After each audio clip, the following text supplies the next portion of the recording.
तो यहाँ पे एक बार फिर से आप सभी का स्वागत है मेरे यूट्यूब चैनल पे। मैं सुशांत और आप देख रहे हैं टेक सुशांत। आज के इस वीडियो में बात करने वाले हैं गेम असिस्टेंट के बारे में। तो यहाँ पे जब हमने Realme UI 7 पे अपने फ़ोन को अपग्रेड किया था तो यहाँ पे हमें एक नया गेम असिस्टेंट देखने को मिला है।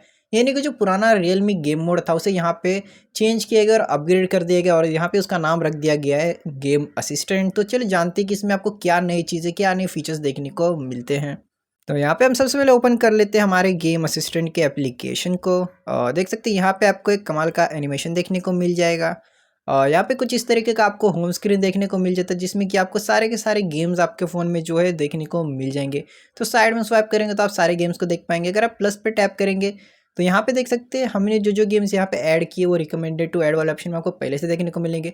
मान लीजिए आपको नहीं रिमूव करना है तो यहाँ से रिमूव कर सकते, नहीं तो कुछ और ऐड करना तो यहाँ से ऐड कर दीजिए। और यहाँ पे अगर आप गेम वाले आइकन पे टैप करेंगे तो यहाँ पे आपको गेम्स देखने को मिल जाएगा लिस्ट व्यू में। और इसी के बाजू यहाँ पे देखेंगे तो आपको क्विक गेम्स का ऑप्शन देखने को मिलता है, यानी कि यहाँ पे आप क्विक गेम्स कर सकते हैं। यानी कि इंटरनेट की मदद से आप यहाँ पे कोई भी छोटे स्मॉल गेम्स जल्दी जल्दी खेल सकते हैं। तो यहाँ पे इसके बाद अगर आप किसी भी गेम एप्लीकेशन पे टैप कर देंगे, जैसे कि यहाँ पे हमने किया हुआ है बैटल ग्राउंड्स इंडिया के ऊपर, तो यहाँ पे देख सकते हैं आपको 3 डॉट आइकन देखने को मिल जाएगा। तो इस पर जैसे आप टैप करेंगे तो आपको यहाँ पे 2 ऑप्शन देखने को मिलेंगे। एक है ऐप इन्फो का और दूसरा यहाँ पे अनइंस्टॉल का। तो यहाँ से आप डायरेक्टली किसी भी गेम को अनइंस्टॉल कर सकते हैं। और यहाँ पे देखेंगे तो आपको लेफ्ट साइड के टॉप में आपको 3 लाइन्स देखने को मिलती है। इस पर टैप जैसे करेंगे तो आपको पहला ऑप्शन मिलता है गेम एल्बम का। और यहाँ पे आपसे परमिशन मांगता है स्टोरेज के लिए, तो इसे अलाउ कर दीजिए। और यहाँ पे देख सकते हैं आपको सारे गेम्स देखने को मिलेंगे अलग अलग यहाँ पे। तो यानी कि जब आप गेम को प्ले करेंगे तो आप यहाँ पे जो गेम्स के जो इमेजेस है उसे कैप्चर करेंगे तो यहाँ पे आपको देखने को मिलेगा कलेक्शन के तौर पे। तो आपको एक जगह पे वो सब देखने को मिलेगा एज अ गेम एल्बम में। और नीचे यहाँ पे आपको देखने को मिल जाएगा गेम आइकॉन सेटिंग्स का। तो यहाँ पे 2 ऑप्शंस होते हैं, फ्लैट मोड और यहाँ पे दूसरा ऑप्शन आपको देखने को मिल जाता है ऑर्गेनाइज गेम्स का। यानी कि सारे गेम्स आपको गेम असिस्टेंट के अंदर देखने को मिल जाएंगे। नहीं तो यहाँ आपको नॉर्मल देख सकते हैं, सारे गेम्स अलग अलग देखने को मिलेंगे। तो अपने हिसाब से इसे अप्लाई कर सकते हैं। और लास्ट ऑप्शन यहाँ पे मोर सेटिंग्स का देखने को मिल जाता है, जिसमें कि आपको सेटिंग्स देखने को मिलती है। यहाँ से आप लॉन्च एनिमेशन को आप चाहे तो इनेबल करिए, डिसेबल करिए। गेम एल्बम आपको चाहिए कि नीचे आप डिसाइड करिए। ऑटोमेटिकली रेजोल्यूशन एडजस्ट करिए नहीं करे आप इसे डिसाइड करिए। और बाकी यहाँ पे अबाउट गेम असिस्टेंट के बारे में। तो यहाँ पे हम सेटिंग्स को छोड़ के वापस से आ जाते हैं हमारे गेम्स वाले पेज के ऊपर। नीचे देख सकते हैं यहाँ पे आपको एक परफॉर्मेंस सेटिंग नाम का ऑप्शन देखने को मिलेगा। तो इस पर आप जैसे टैप करेंगे आपको कई सारे गेमिंग परफॉर्मेंस की चीज़ें देखने को मिलेंगे। तो पहला पेज यहाँ पे परफॉर्मेंस का है। तो हमेशा यहाँ पे हम बैलेंस मोड पे रहते हैं। अब यहाँ पे पावर सेविंग मोड पे जा सकते हैं, तो ये पावर कंजप्शन को रिड्यूस करता है। फिर नीचे आपको प्रो गेमर मोड देखने को मिलता है, तो ये इन्हेंस करेगा डिवाइस के परफॉर्मेंस पर। यहाँ पे पर आपका बैटरी जो है वो ड्रेन होगा। तो अपने हिसाब से यहाँ पे आप चूज़ कर सकते हैं। और यहाँ पे आप देखेंगे डिस्प्ले के सेक्शन में, तो यहाँ पे आपको 2 ऑप्शन देखने को मिल जाते हैं। स्टैंडर्ड जो कि आपको 60 हर्ट्ज का देखने को मिलेगा और यहाँ पे हाई 120 हर्ट्ज का। फिर आपको कंट्रोल का ऑप्शन उसके साइड में देखने को मिलता है। तो यहाँ पे आप टच प्रिसीजन को अपने हिसाब से कर सकते हैं, सेंसिटिविटी। फिर स्वाइप सेंसिटिविटी आपको कितना चाहिए यहाँ पे आप डिफ़ॉल्ट पे रख सकते हैं। फिर नीचे देख सकते हैं टच रिस्पॉन्स, आपको अल्ट्रा टच चाहिए स्मार्ट, आप अपने हिसाब से कर सकते हैं। फिर साइड में आपको यहाँ पे network setting, network related setting आपको जो करना हो यहाँ से आप कर सकते हैं। फिर यहाँ पे आपको फोकस सेटिंग देखने को मिलता है। तो यहाँ पे आप कॉल ब्लॉकर को इनेबल कर सकते हैं, ब्लॉक कर सकते हैं नोटिफिकेशंस को, आंसर्स कॉल ऑन स्पीकर, तो ये सब चीज़ें आप कर सकते हैं। तो ये चीज़ें आपको माई गेमिंग परफॉर्मेंस के अंदर देखने को मिल जाएगा। और फिर यहाँ पे उसी के बाजू में देखने को मिल जाता है लॉन्च का ऑप्शन, यानी कि आप गेम्स को डायरेक्टली यहाँ से लॉन्च कर सकते हैं आप चाहे तो। और डायरेक्टली जो गेम है यहाँ पे हो जाएगा, नहीं तो आप नॉर्मल जिस तरीके से गेम्स को ओपन करते हैं उस तरीके से भी ओपन कर दीजिएगा, कोई प्रॉब्लम नहीं होगा। लेफ्ट साइड से स्वाइप करेंगे तो आपको यहाँ पे आपको गेम मोड देखने को मिल जाएगा और इसमें आपको काफ़ी सारे ऑप्शन देखने को मिलते हैं। तो चलिए हम आपको बता देते हैं इसमें आपको क्या क्या नए फीचर देखने को मिलते हैं और किस तरीके का चेंजेस देखने को मिलता है। तो सबसे पहले देखेंगे आपको यहाँ पे balance, power saving mode, pro game देखने को मिलते हैं। यहाँ पे आपको फ्रेम रेट देखने को मिल रहा होगा, आपका फ़ोन का जो बैटरी कितना है, नेटवर्क की स्पीड क्या है, तीनों देखने को मिलेंगे। तो आप बैलेंस में चूज़ कर सकते हैं या फिर प्रो गेमर मोड में जा सकते हैं। और यहाँ पे आपको ऊपर हाइपर बूस्ट में सब देखने को मिल जाएगा।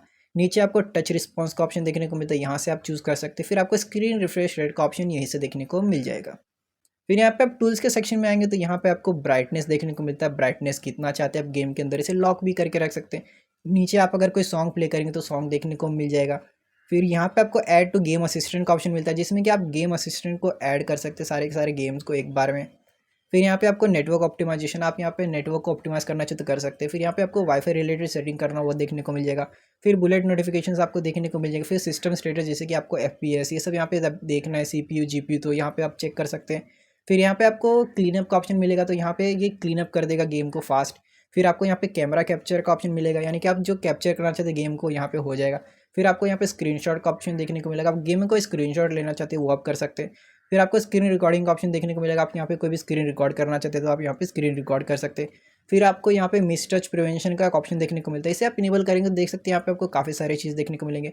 तो गेम के बीच में आप यहाँ पे कोई भी मिस टच नहीं कर पाएंगे, जैसे कि आप यहाँ पे 3 फिंगर से कोई भी स्क्रीनशॉट ना ले पाए, गेम में कोई भी प्रॉब्लम देखने को ना मिले, लिमिटेशंस लगा सकते। फिर यहाँ पे आपको एआई मोशन कंट्रोल देखने को मिलेगा, यानी कि ये एआई की मदद से जो मोशंस को कंट्रोल करेगा, किस तरीके से गेम किस तरीके से ट्रीट किया जाए।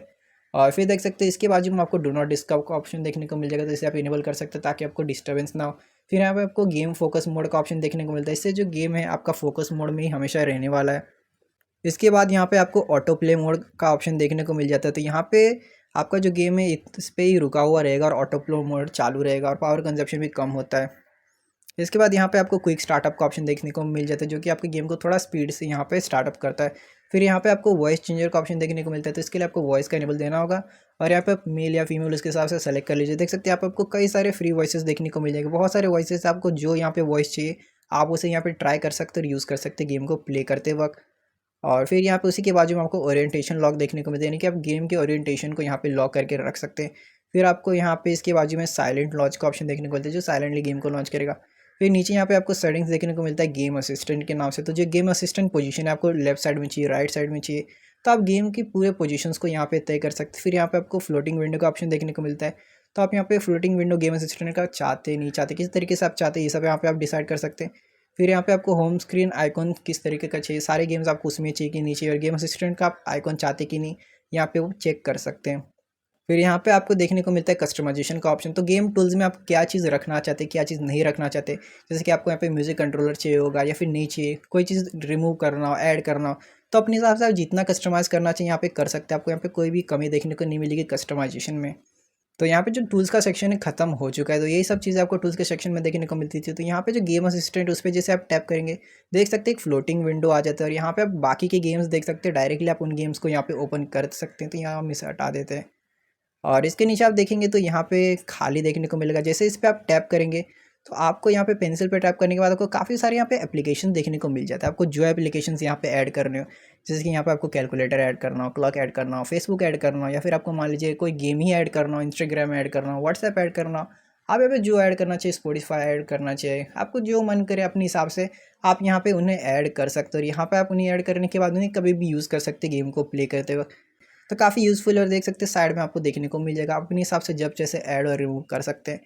तो यहाँ पे दोस्तों ये था नया वाला गेम असिस्टेंट जो हमें Realme UI 7 में देखने को मिलता है। तो आप मुझे नीचे कमेंट बताइए ये वाला गेम असिस्टेंट आपको कैसे मिला। तो यहाँ पे हमने आपको दिखा दिया, काफ़ी इजी यूज़ करना और काफ़ी अच्छा इंटरफेस मुझे यहाँ पे देखने में लगा है इस गेम असिस्टेंट का। ओवरऑल काफ़ी अच्छा है यूज़ करने में, सारी चीज़ें काफ़ी क्लीन इस बार देखने को मिलती है और फ़ोन के हिसाब से काफ़ी अच्छा देखने में लगता है, Realme UI 7 को मैच करता है। तो ओवरऑल काफ़ी अच्छा है, तो आप एक बार ट्राई करके ज़रूर देखिएगा। तो आज की वीडियो से इतना है दोस्तों, आपको पसंद है, वीडियो पसंद है तो वीडियो को लाइक जरूर कर दीजिएगा, और अगर आप नया चैनल पे तो इस चैनल को सब्सक्राइब मत भूलिएगा, इसके साथ नोटिफिकेशन को ऑन कर दीजिए ताकि आपको मिलते रहे समय नोटिफिकेशन। और मुझे बताइए आपको कैसी लगी।